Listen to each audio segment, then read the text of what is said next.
மட்டக்களப்பு மாநகரில் உல்லாச பயணிகளை மட்டுமன்றி உள்ளூர் மக்களையும் கவரும் வண்ணம் 10/7/2024 அன்று விசித்திரமான முறையில் மட்டக்களப்பு வாவியின் தென்மேற்கு பகுதியில் குளு குளுவென்ற இயற்கை காற்றின் மத்தியில் உதயமாகியது அக்குவா ரெஸ்டாரண்ட்.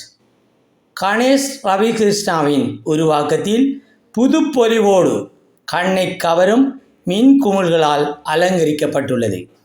இங்கு வருவோர் சுட சுட உணவுகளை உண்டு மகிழ்வுறுவதை கண்ணார கண்டோம். இவ்வாறு இயற்கை எழிலோடு இதமான தென்றல் காற்று வீசுவர நீங்கள் ஒவ்வொருவரும் வருகை தாருங்கள், சுகத்தை அனுபவிங்கள் என தென்றல் செய்திகள் அழைப்பு விடுக்கிறது.